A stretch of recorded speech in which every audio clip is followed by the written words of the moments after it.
berlangsung pada pagi ini, dan saya merakamkan penghargaan, dan saya juga merakamkan ucapan banyak terima kasih dan penghargaan kepada Yang Terhormat Bapak Jeneral TNI Muldoko kerana sama-sama saya mempromosikan sidang HLC pada pagi ini. Ini adalah merupakan HLC yang pertama dipromosikan oleh Yang Terhormat Bapak Jeneral Muldoko. Dan kita telah pun mengeluarkan joint statement untuk sidang akhbar ini. Semua dah dapat belum? Ya. Dan saya memaklumkan bahawa sidang HLC pada pagi ini telah berjalan dengan lancar sekali, dan kita telah membuat beberapa resolusi secara bersama dan merencanakan jadual-jadual ataupun aktiviti-aktiviti serta program-program yang perlu dilaksanakan pada tahun hadapan oleh badan-badan serta kumpulan-kumpulan kerja di bawah HLC itu. Dan apa resolusi dan ketetapan yang telah dibuat pada pagi ini seterusnya akan disampaikan pelaporannya kepada General Border Committee di antara Malaysia dengan Indonesia yang akan datang. Laporan itu, Bapak, silakan. Terima kasih rekan-rekan sekalian. Saya akan melanjutkan bahwa dalam HLC ini telah dibahas berbagai kemajuan kerjasama di bidang intelijen, di bidang operasi dan latihan, di bidang sosial ekonomi, dan ada kepolisian serta maritime. Semuanya telah melalui perencanaan yang telah disepakati bersama, dan kita akan mengambil langkah-langkah ke depan. Kita mengevaluasi apa yang telah kita lakukan tahun yang telah berjalan, dan ke depan kita telah menentukan jadwal kegiatan yang semakin baik. Untuk itu saya juga sangat menaruh rasa hormat dan terima kasih kepada Jenderal Tan Sri atas kepemimpinannya dalam HLC ini, sehingga HLC ke-11 dapat berjalan dengan baik. Saya dampingi bersama-sama. Untuk itu mari kita bersama-sama akan menyelenggarakan kegiatan ke depan dengan terencana dan terkendali dengan baik, sehingga capaian yang akan datang bisa kita dapatkan dengan baik. Demikian, mungkin ada pertanyaan, saya persilakan. Terima kasih, Pak. Terima kasih.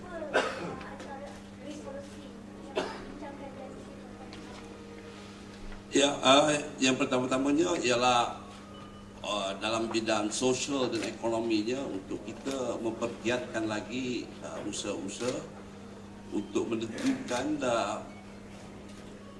usaha-usaha untuk menentukan pembinaan infrastruktur di kedua-dua belah pihak di kawasan sempadan daratan khususnya, demi untuk kesejahteraan rakyat jelata kedua-dua negara. Dan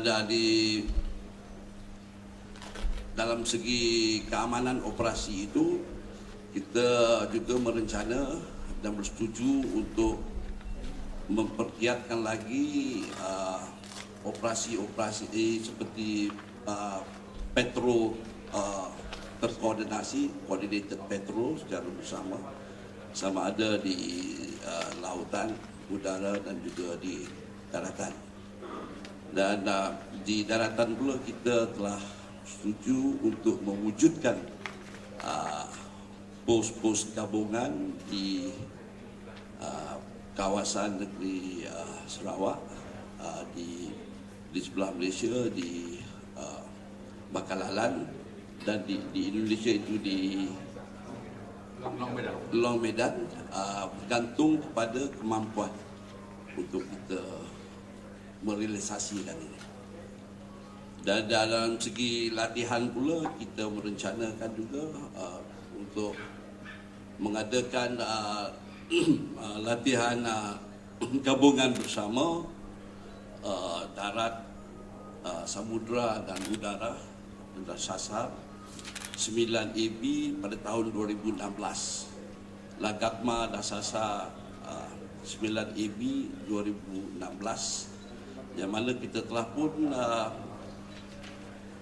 exercise Lagakma dan sasar Malindo 8AB 2013 kita telah pun jalani di Indonesia pada tahun ini. Ya, tidak berapa lama yang lalu. Dan juga latihan-latihan yang lain di peringkat perkhidmatan sama perkhidmatan di antara TNI Angkatan Darat dengan Tentera Darat Malaysia, TNI Angkatan Laut sama dengan Tentera Laut Diraja Malaysia, dan juga di antara TNI Angkatan Udara dengan Tentera Udara Diraja Malaysia. Baik. Saya Dodi dari TV One Indonesia. Ini berkaitan dengan hasil sidang 11 dari komite termasuk tentang masalah intelijen. Apakah memang ada kerjasama intelijen yang diberikan antara tentara Indonesia dengan tentara Malaysia? Jadi pada Pak Parlimen Basri, dan ada beberapa pertanyaan yang ingin saya sampaikan tanya kepada Pak Muldoko berkaitan dengan situasi di dalam negeri. Yang pertama adalah adanya berita dari media Australia yang menyatakan bahwa Indonesia juga melakukan penyedapan menggunakan teknologi dan teknologi ini apa informasi ini disampaikan kepada China. Ada komentar dari Pak dan juga apakah tentara Indonesia akan juga melakukan semacam evaluasi terhadap kerjasama kita dalam Singapura terkait dengan penyedapan yang disampaikan. Ya, dalam rangka bilateral berlandaskan kepada platform GBC dan LCLC ini, kita ada membuat pertukaran maklumat dan juga intelijen. Bukan saja dalam segi ketenteraan saja, kepolisian juga mempunyai pertukaran maklumat dan intelijen itu. Dan maklumat dan intelijen yang kita berkongsi ini adalah berhubung kait dengan ancaman semasa yang melibatkan kedua-dua negara. Ya, sepertinya terorisme, anti keganasan, dan begitu juga maklumat-maklumat dan intelijen berkenaan dengan transnational crime. Ya, jenayah-jenayah melintasi sempadan yang memberi ancaman kepada kedua-dua negara. Itu adalah merupakan pertukaran-pertukaran maklumat dan intelijen yang kita ada secara bilateral di antara Indonesia dengan Malaysia. Yep. Oke, berkaitan dengan isu yang berkembang, apakah Indonesia bekerjasama dengan China dalam konteks pengambilan informasi dari Australia?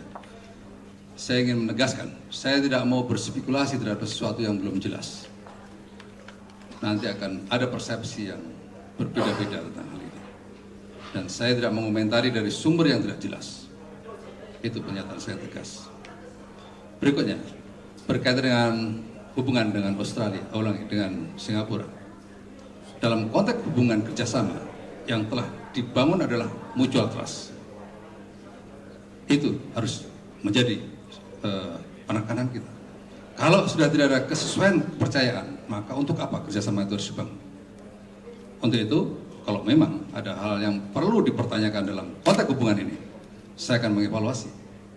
Itu, terima kasih. Pak Muldoko, hari kemarin kan Pak Muldoko ke Singapura, apakah juga mempertanyakan isu penyadapan tersebut kepada pihak Singapura?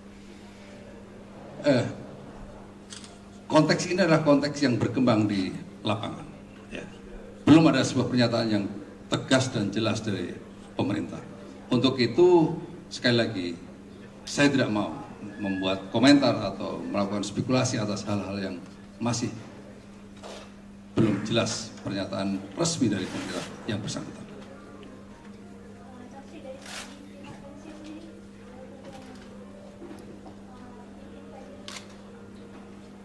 Kalau Panglima TNI pun kurang jelas, saya lagi kurang jelas. Tan Sri, ada perbincangan tentang pertindahan sempadan, terutama di Sarawak.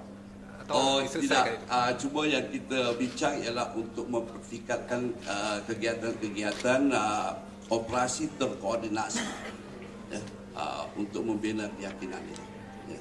Dan lawatan-lawatan di antara panglima ataupun pemerintah-pemerintah di Medan itu sama ada daripada Angkatan Darat, Laut ataupun Udara.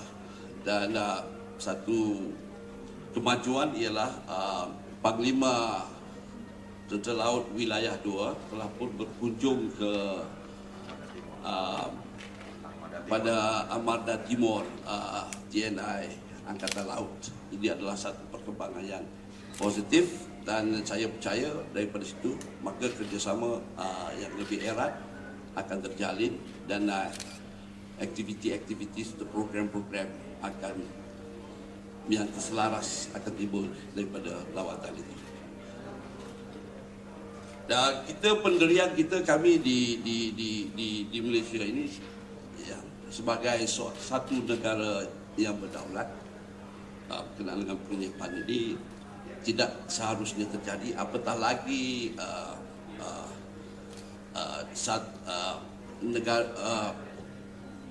negara sahabat ya, yang begitu neighbor yang ataupun walaupun tidak neighbor tetapi di dalam wilayah ini malah semuanya perlu diselesaikan melalui di ASEAN punya spirit dengan semangat ASEAN itu.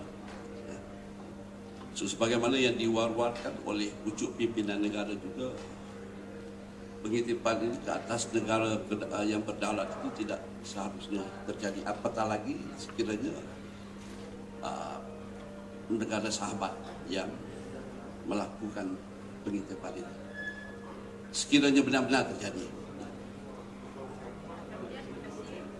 Pak Muldoko, satu lagi Pak. Ya. Ini berkaitan dengan masalah keamanan dan pertahanan dalam negeri Pak.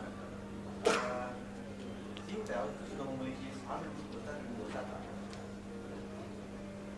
Upaya penyidikan yang dilakukan oleh Singtel di kasus yang sekarang terjadi di Singapura, dia menggunakan jalur kabel optik yaitu WhatsApp atau Instagram. Nah, apakah TNI demi keamanan pertahanan dalam negeri mengusulkan pada pemerintah untuk memberikan buyback saham Singtel di Indosat? Itu akan lebih bagus apabila bisa kita lakukan. Oke, terima kasih Pak. Terima kasih.